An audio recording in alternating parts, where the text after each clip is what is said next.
May lamay po siya. Malamay. Kasi sinuoban niya.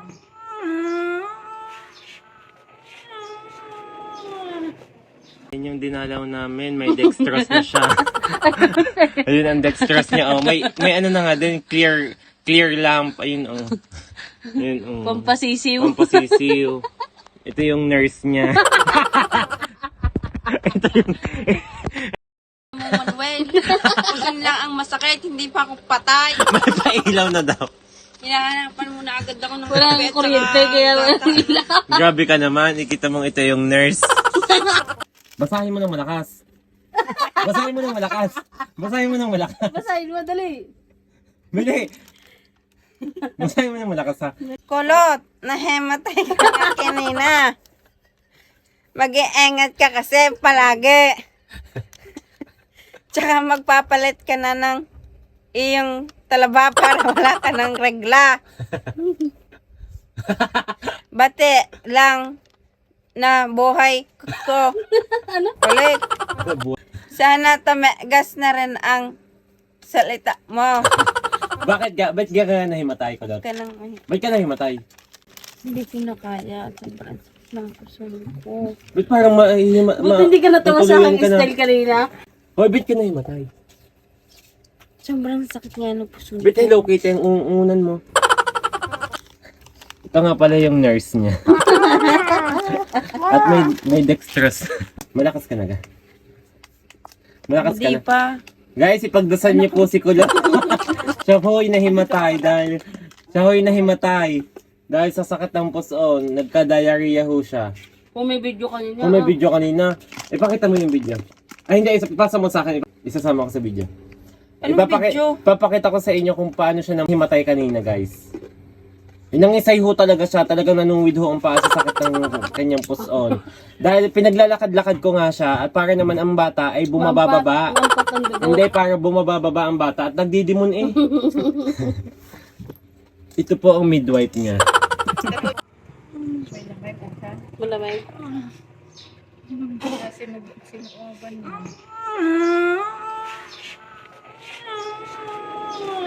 Dinalaw namin ngayon si Kulot din sa kanilang bahay at nahimatay kanina sa tindahan sa sobrang init. Hindi ko alam ang gagawin ko. Abay, Kami siga. dalawa ang magkasama. Hoy, siga, naging babae at nagsihiyaw sa bilyaran ng tulong. Humingi ako ng tulong kami. Kim! Sugod na ng mga lalaki. Bakit ang itim ko dyan? Wait, nagtaka ka pa. Saan ka kukuha ng puti?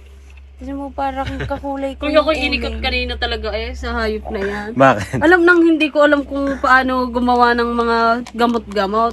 Binihimatay ako kasama. Hinahanap ang kating ko. Hindi alam ko nasa saan. Nagawa ko yung natawag ko sa bilyar. Kim!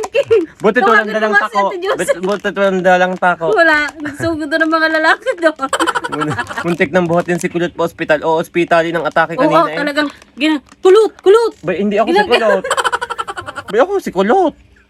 Makasampo lang ano. Sabi ko, kulot! Tama na, anak. Tama na, at baka makaganti na ang pasyente. Pag nakaganti yung pasyente. Ginayon ko talaga si kulot kanina.